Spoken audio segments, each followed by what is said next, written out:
জয় ঠাকুর। শ্রী শ্রী রামকৃষ্ণ পুঁথি তৃতীয় খণ্ডের অন্তর্গত কুমার সন্ন্যাসী যোগীন্দ্র ও বহু অন্তরঙ্গের আগমন এই অধ্যায় থেকে আজ আমরা সপ্তম দিন পাঠ করছি। পর্ব 448, পৃষ্ঠা সংখ্যা 291।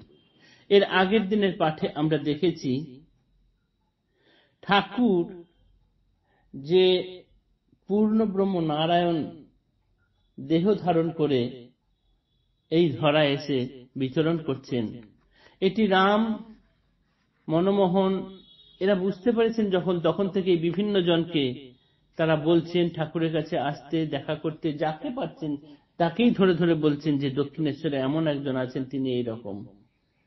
অবিশ্বাসের ধরায় তাদের কাছে এই পৃথিবীতে বেশিরভাগ লোকই যখন অবিশ্বাসে ডুবে আছে তাদের কথা তখন পাগল বলে মনে করেছিল। দক্ষিণেশ্বরে খুব অল্প পরিমাণ মানুষই ঠাকুরকে তখন চিনতে পেরেছিলেন, ঠাকুরের কাছে এসেছিলেন। যারা ঠাকুরের কাছে দেখা করতে এসেছেন, কেননা অবতার রূপে নরদেহ রূপে যখন অবতারগণ ঘুরে বেড়ান তাদেরকে চেনা খুবই শক্ত ব্যাপার। তবুও যারা যারা এসেছিলেন তাদের মধ্যে প্রথম দল হচ্ছে গিয়ে আপনার ভক্তজন, যারা মুক্তির জন্য এখানে এসেছেন, এবং দ্বিতীয়রা হচ্ছে মুমুক্ষু ব্যক্তি। এই দ্বিতীয় দল হচ্ছে পূর্বজন্মে ঠাকুরের সঙ্গে নিশ্চিত সঙ্গ করে এসছেন, তাই এবারে তাদের মুক্তি হয়ে যাবে, তাদের দড়ি কেটে যাবে সংসার থেকে, সংসারের বন্ধন ঘুচে যাবে। তারাই হলেন এই দ্বিতীয় জন। এরা এসে যখন জুটছেন, পুথিকার বলছেন এটাই হচ্ছে ভক্ত সংযোজন। এত অবধি গতদিন পাঠ করেছিলাম। তার পরের অংশ হচ্ছে এইবার আইলা রামের মামা শ্বশুর সম্পর্কে উপেন্দ্র মজুমদার দণ্ডবত তাকে, ধীর নম্র বিনয়ী বদনে মাখা রস, শ্রবণে করেন কাজ রসনা অবশ, দায়ে যদি কোন কথা ফাঁকে না বেরায়, অধরে ফুটিয়া ভাষা অধরেই মিলায়। এর আগে যারা যারা পরিচিত হয়েছেন, এখন আবার নতুন এসে আরেকজন ঠাকুরের সাথে যুক্ত হচ্ছেন, তার নাম উপেন্দ্রনাথ মজুমদার।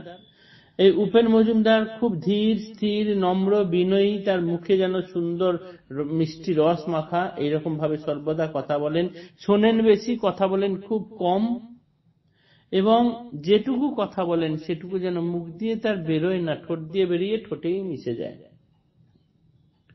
আর এরপরে আছেন কাছে কোন্নগরে মনমোহনের ঘর, সেখানেও এ সময় লাগিল রগর, বহুদিন আগে হতে এই গণ্ডগ্রামে যাতায়াত শ্রীপ্রভুর অনেকেই জানে, প্রকট সময় শুনে জুটে ভক্তগণ, নবাই চৈতন্য এক আইল এখন, বয়স অধিক ধর্ম উপার্জনে আঠা, সজ্জন সংসারী মনমোহনের জ্যাঠা। এই কোন্নগর গ্রামে মনমোহন বাবুর বাড়িতে ঠাকুর বহুদিন যাবৎ আসছেন। এই এক তখনকার দিনে খুব গণ্ডগ্রাম, সেখানে ঠাকুর বহুদিন আসছেন, কিন্তু এই এখন ঠাকুরকে বিভিন্ন জন চিনেছেন। তার ফলে অনেক ধর্ম উপার্জন করতে যারা আগ্রহী, সেই ধর্ম সন্ধিৎসু ব্যক্তিদের মধ্যে অনেকেই ঠাকুরের কাছে আসছেন। তাদের মধ্যে একজন হলেন নবাই চৈতন্য, তিনি মনমোহনের জ্যাঠা, তিনি বয়স্ক ব্যক্তি। আর এলেন আরেকজন, তিনি হচ্ছেন ভবনাথ।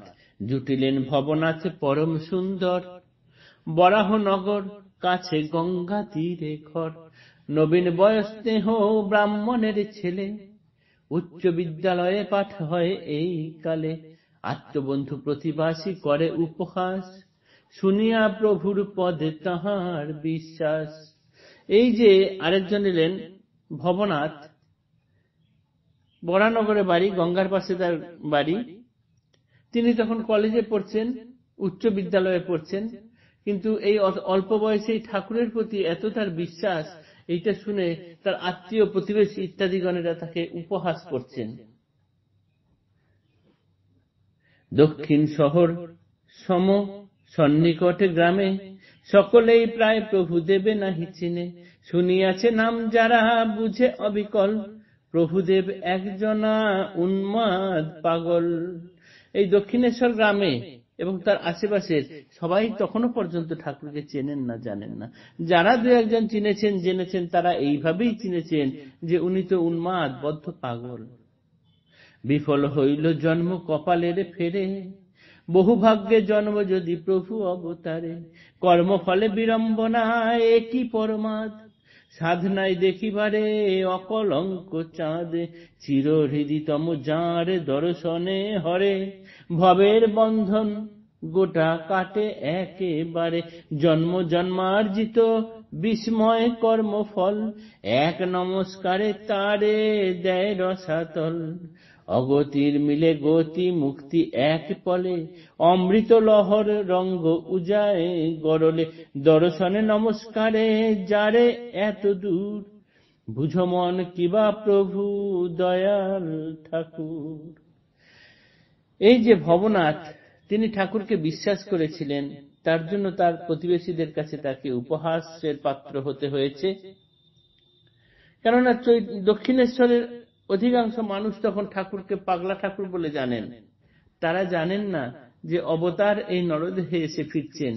সারা জীবনে যে যত বিস্ময় কর্মফল করুক না কেন, ঠাকুরকে যদি একবার নমস্কার করা হয়, তিনি তার সারা জীবনের অর্জিত সমস্ত বিস্ময় কর্মফল এক প্রণামেই এই বিস্ময় কর্মফলকে অতল রসাতলে পাঠিয়ে দিতে পারেন। এই তার শক্তি।